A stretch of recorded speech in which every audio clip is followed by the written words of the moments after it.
உன்னதமானவருக்கே ஸ்தோத்திரம்.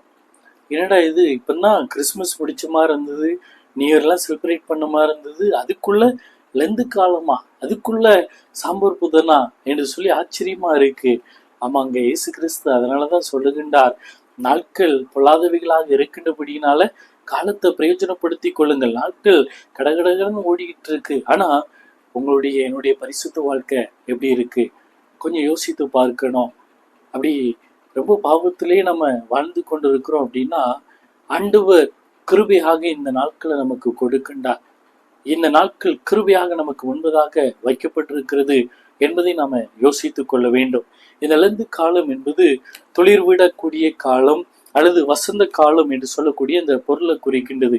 இந்த உலகத்துல நமக்கு 4 விதமான காலங்கள் இருக்கின்றது. ஒன்று மழைக்காலம், கோடைக்காலம், இலையுதிர் காலம், குளிர்காலம் என்று சொல்லி இலையுதிர் காலத்துல தான் நம்ம வாழ்ந்து கொண்டு இருக்கின்றோம். பிப்ரவரி, மார்ச், ஏப்ரல் ஆங்கில கேலண்டர் படி, அதே போல தமிழ் கேலண்டர் படி மாசி, பங்குனி, சித்திரை இந்த நாட்கள்ல இந்த இலையுதிர் காலம் இருக்கும்.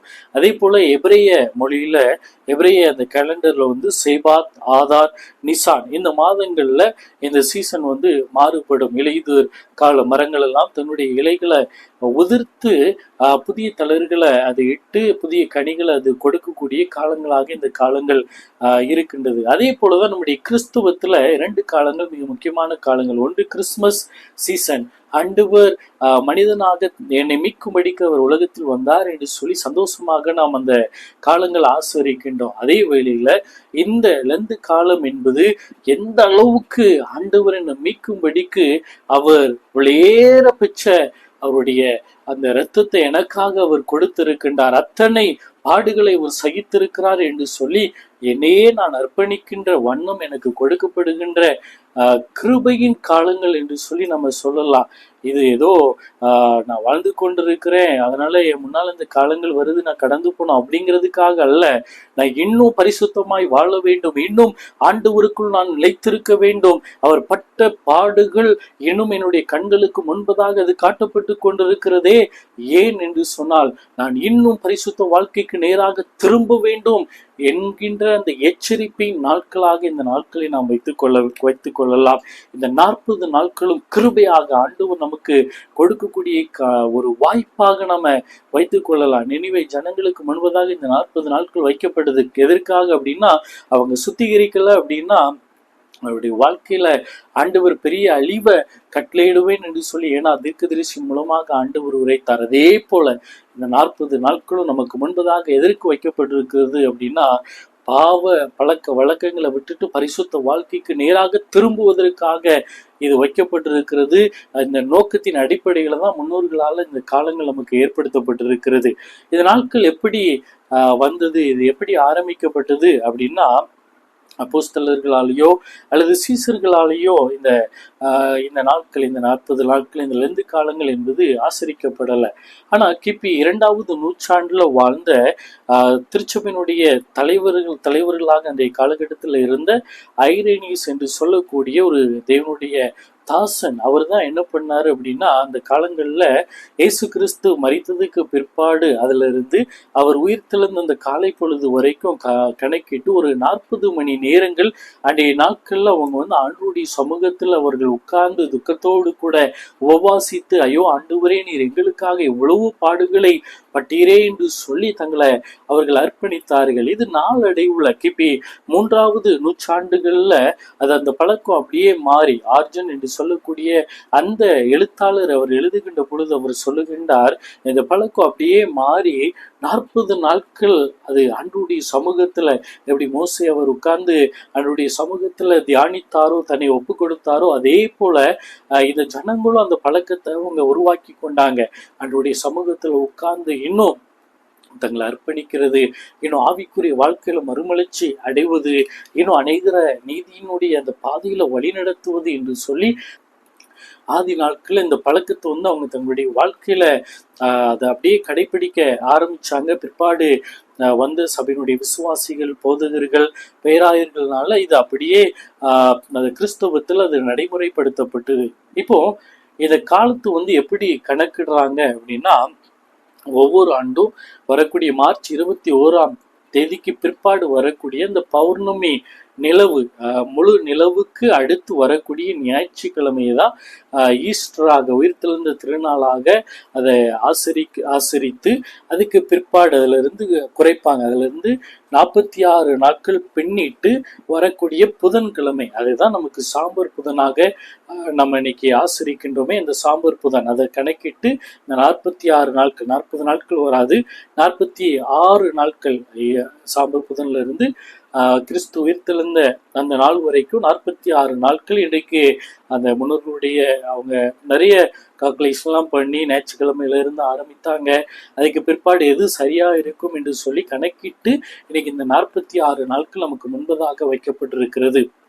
இப்படிதான் அவங்க அந்த காலங்களை கணக்கிட்டு இந்த காலங்களை தான் நம்ம இன்னைக்கு இழந்து நாட்களாக, தவசு காலங்களாக நம்ம ஆசிரித்து வருகின்றோம். என்னுடைய நோக்கம் என்ன அப்படின்னா, என்னுடைய பரிசுத்த வாழ்க்கையில இன்னும் நான் மேன்மை அடைய வேண்டும், இன்னும் இந்த பரிசுத்த வாழ்க்கையில நான் உயர வேண்டும் என்கின்ற அடிப்படையில தான் இந்த 40 நாட்கள முன்னோர்கள் நமக்கு முன்பதாக வைத்திருக்கின்றாங்க. இது ஏதோ சடங்காச்சாரமோ அல்லது பாரம்பரியமோ அல்லது கட்டுப்பாடுகளோ கிடையாது. இந்த 40 நாட்கள் ஏன் அவங்க நமக்கு முன்னால இதை ஏற்படுத்தி வைத்திருக்கிறாங்க அப்படின்னா, பரிசுத்த வாழ்க்கையில குன்றி போய் இருக்கின்ற நீங்களும் நானும் இன்னும் பலப்பட வேண்டும், பரிசுத்த வாழ்க்கையில இன்னும் நீங்களும் நானும் உயர்வை சந்திக்க வேண்டும், அந்த ஆண்டவரை நெருங்கி சேர வேண்டும் என்கின்ற அந்த அடிப்படையில தான் இந்த 40 நாட்களும் நமக்கு முன்பதாக கொடுக்கப்பட்டிருக்கிறது. இன்னைக்கு பலவிதமான பாவங்கள்ல ஈஸியா நம்ம போய் விழுந்து விடுகின்றோம். பலவிதமான பாவங்கள்ல இன்னைக்கு ஈஸியா நம்ம சிக்கி தவித்து கொண்டு இருக்கிறோம். ரகசியமோ அல்லது அந்தரங்கமான பாவங்களோ அல்லது தெரிந்தோ தெரியாமலோ அறிந்தோ அறியாமலோ இப்படி பல விதமான சூழ்நிலைகளை சிக்கி தவித்து கொண்டிருக்கிறோம். அப்ப இதுல இருந்து நம்ம விடுதலை பெறும்படிக்கு ஆண்டவர் நமக்கு கொடுக்கக்கூடிய இந்த கிருபையின் நாட்களாக இதை நம்ம பயன்படுத்தி கொள்ளலாம். எப்படி ஒரு மரமானது தன்னுடைய பழைய இலைகள் எல்லாம் உதிர்த்து திரும்ப துளிர்த்து அது கனிகளை கொடுக்கின்றதோ, அதே போல நீங்களும் நானும் பழைய இந்த பாவ பழக்க வழக்கங்கள், பிசாசினுடைய போராட்டங்கள், அக்கிரமங்கள், வேண்டாத விதமான துன்மார்க்க தனங்களை ஒழித்து விட்டு அதெல்லாம் உதறி தள்ளிவிட்டு பரிசுத்த வாழ்க்கையில நம்ம பலப்பட வேண்டும். இந்த பழைய புண்களோடு நாம் வாழக்கூடாது. இந்த பழைய பாவம் என்கின்ற இந்த சீல் வடிகின்ற இந்த புண்களோடு கூட நம்ம வாழ்ந்து கொண்டு இருக்கக்கூடாது. அதை விடணும், அதை உதறி தள்ளணும். இந்த பாவ நோய் நம்முடைய வாழ்க்கையிலிருந்து, இந்த பாவ புண்கள் குணமாக வேண்டும் என்கின்ற அந்த நோக்கத்திற்காக இந்த நாட்கள் நமக்கு வைக்கப்பட்டிருக்கிறது. தாவீது சொல்லுகின்ற பொழுது 139வது சங்கீதம் 24 அவர் சொல்லுகின்றார், வேதனை உண்டாக்கும் வழியின் இடத்தில் உண்டோ என்று பார்த்து நித்திய வழியில என்னை நடத்தும். தாவீது எப்படி அர்ப்பணிக்கின்றா, ஐயோ ஆண்டவரே, உங்களை துக்கப்படுத்துகிற வழி என்கிட்ட இருக்கா, உங்களை வேதனைப்படுத்துகின்ற வழியின் இடத்துல காணப்படுகின்றா, அதை நீங்க பார்த்து எனக்கு சரி செய்து கொடுங்க ஆண்டவரே என்று சொல்லி அவர் அர்ப்பணிக்கின்றார். இந்த லெந்து காலங்களுடைய நோக்கமும் இந்த தவசு காலங்களுடைய நோக்கமும் அதுதான். ஆண்டவருடைய சமூகத்துல நீங்களும் நானும் விழுந்து இந்த பழைய இந்த பழக்க வழக்கங்கள் மாறி பரிசுத்தம் அடையணும், பரிசுத்தத்துல நான் வளர வேண்டும் என்று சொல்லி ஆண்டவர் நமக்கு முன்பதாக ஏற்படுத்தி இருக்கின்ற கிருபை நாட்களாக இந்த நாட்களை நாம் பயன்படுத்தி கொள்ளலாம். இப்போ இந்த நாட்கள்ல செய்ய வேண்டிய காரியம் என்ன அப்படின்னா, 3 காரியங்கள். நிறைய காரியங்கள் இருந்தாலும் ஒரு 3 காரியங்களை நான் மிக முக்கியமான 3 காரியங்களை உங்களுக்கு முன்பதாக வைக்கின்றேன். முதலாவது என்ன செய்யணும் அப்படின்னா, தனித்து ஆண்டவருடைய சமூகத்துல நாம காத்திருக்க வேண்டும். ஆண்டவர் சீசர்களை பார்த்து சொல்லுகின்ற பொழுது, நீங்கள் சோதனைக்கு உட்படாதபடிக்கு விழித்திருந்து ஜெபம் பண்ணுங்கள், 1 மணி நேரமாவது நீங்க ஜெபிங்க என்று சொல்லி ஆண்டவர் சீசர்களுக்கு அவர் கற்றுக் கொடுத்தார். இன்னைக்கு இந்த உலகத்துல பல விதமான வேலைகள் நமக்கு இருக்கலாம், அல்லது பல விதமான கடமைகள் நம்முடைய வாழ்க்கையில இருக்கலாம். ஆனா 1 மணி நேரமாவது ஆண்டவருடைய சமூகத்துல நீங்கள் நானும் உட்காருவதற்கு, ஆண்டவருடைய சமூகத்துல 1 மணி நேரமாவது காத்திருப்பதற்கு, தனிப்பட்ட விதத்துல பிதாவோடு கூட இருப்பதற்கு நம்ம ஒப்பு கொடுக்க வேண்டும். இயேசு கிறிஸ்து வாழ்ந்த நாட்களை நம்ம பார்க்கின்றோம். அவர் அதிகாலமே எழுந்து அல்லது சாயங்காலமான அந்த வேளையில ஆண்டவர் போய் தனித்து பிதாவோடு கூட தன்னுடைய உறவை அவர் புதுப்பித்து கொண்டே இருந்ததை நம்ம பார்க்கின்றோம். பிதாவினுடைய சித்தத்தின்படி செய்வதே எனக்கு போஜனம் என்று சொல்லி ஆண்டவர் அந்த அளவுக்கு பிதாவோடு கூட நெருங்கிய தொடர்புடையவராக இருந்தார். இன்னைக்கு இந்த லந்து காலங்கள்ல மாத்திரமல்ல, வரக்கூடிய ஒவ்வொரு நாட்களிலும் நம்ம செய்ய வேண்டியது உடைய சமூகத்துல போய், பாதப்படியில போய் கொஞ்ச நேரமாவது நம்ம தனித்திருப்பது. யாக்கோபு அதைதான் செய்தார்.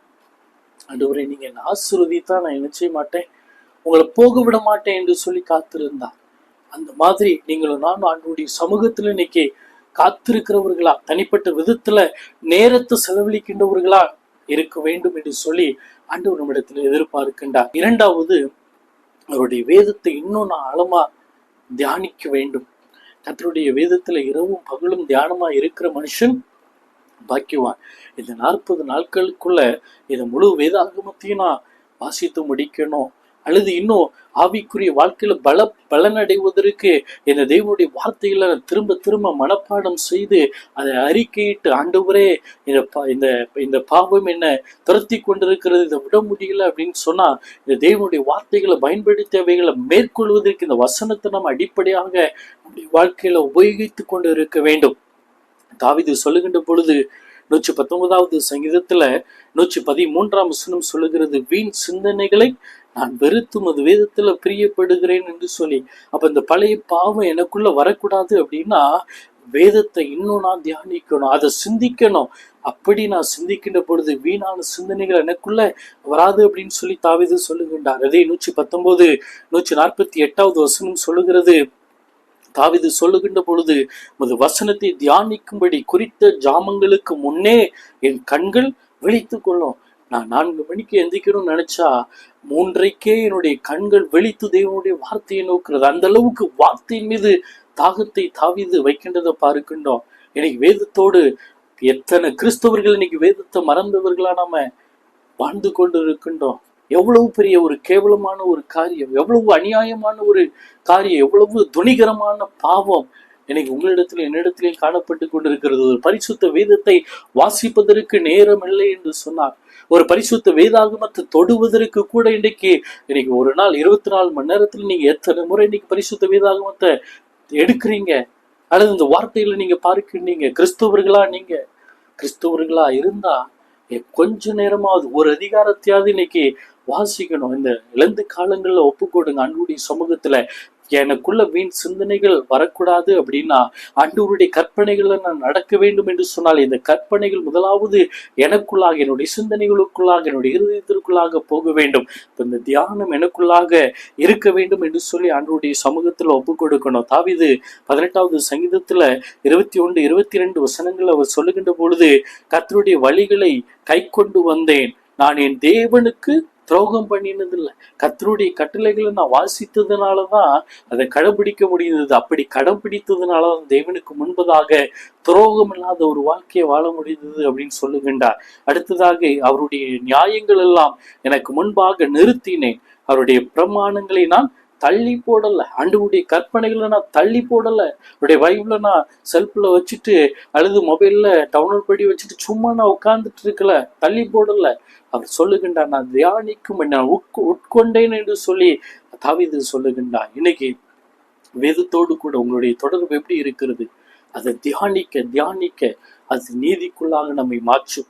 மூன்றாவது, நம்ம செய்ய வேண்டிய காரியம், நாமை சோதித்து அறிய வேண்டும். தாவீது சொல்லுகின்றார், ஆண்டவரே, என்னுடைய பிள்ளைகளை நான் உணரத்தக்கதா அந்த இருதயத்தை எனக்கு கொடுங்க. தாவீது ஜெபிக்கின்ற பொழுது 19வது சங்கீதம் 12வது வசனம் சொல்லுகிறது, தன் பிள்ளைகளை உணர்கிறவன் யார்? மறைவான குற்றங்களுக்கு என்னை நீங்கள் ஆக்கும். தாவீது ஜெபிக்கின்ற, ஆண்டவரே, என் பிள்ளைகள் ஒருவேளை எனக்கு தெரியாம இருக்கலாம், ஆனா அந்த உணர்வை எனக்கு நீங்க தாங்க ஆண்டவரே. மறைவான குற்றங்களுக்கு என்ன நீங்களாக்குங்க. அந்த உணர்வை கொடுத்து அறியந்தோ அறியாமலோ செய்யக்கூடிய அந்த தவறை என்னிடத்திலிருந்து நீக்குங்க. அந்த ஆண்டவரிடத்துல ஆண்டவர் வாழ்ந்த பொழுது ஒரு மனிதன் வந்து கேட்கின்ற, ஆண்டவரே, நான் எல்லாவற்றையும் கடைபிடித்து வருகின்றேன், நான் இன்னும் நித்திய ஜீவனை சுதந்திரித்துக் கொள்ளும்படிக்கு கடைபிடிக்க வேண்டிய ஏதாகிலும் இருக்கிறதா என்று சொல்லி கேட்ட பொழுதுதான் ஆண்டவர் அவனிடத்துல இருந்த குறைகளை காண்பித்து கொடுத்தார். மறைவான இந்த காரியங்களை அவர் காண்பித்து கொடுத்தார். இன்னைக்கு அதே அடிப்படையில தான் நம்மளுடைய சமூகத்துல நம்ம உட்காரும் பொழுதுதான் நம்முடைய பரிசுத்த வாழ்க்கையில என்ன குறைபாடுகள் இருக்கிறது என்பது தெரியும். அந்த குறைகளை, அந்த குற்றங்களை உணர்த்தக்கூடியவர் ஆண்டவர் தான்.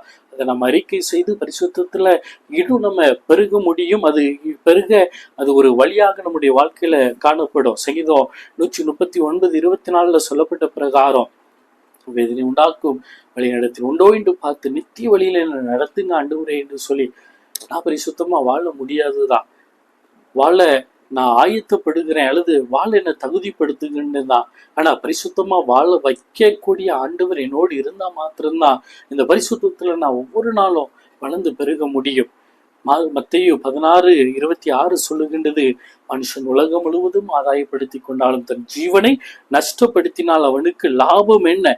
மனுஷன் தன் ஜீவனுக்கு ஈடாக எண்ணத்தை கொடுப்பான் என்று சொல்லி. ஆமாங்க, இந்த உலகம் முழுவதும் நம்ம ஆதாயப்படுத்தினாலோ, இந்த உலகத்துல எல்லா நேரத்தையும் செலவிட்டாலோ, இந்த உலகத்துல காணப்படுகின்ற அத்தனை புக்கை நம்ம படித்தாலும், வேதத்துல நம்ம படிக்கல அப்படின்னா, தேவனோடு தனிப்பட்ட முறையில நேரத்தை செலவிடல அப்படின்னா, நம்மளை நாமளே சுத்திகரிக்க ஒப்பு கொடுக்கல அப்படின்னா, நம்முடைய ஜீவனை இழந்து போய் விடுவோம். இன்னைக்கு ஆண்டவருடைய சமூகத்துல நம்முடைய நேரத்தை கொடுப்போம், வேதத்தை தியானித்து இன்னும் பரிசுத்த வாழ்க்கைக்கு நம்ம அர்ப்பணிப்போம். மறைவான குற்றங்கள் நீங்க அதை பரிசுத்தர ஒவ்வொரு நாளும் நம்ம வாஞ்சிப்போம்.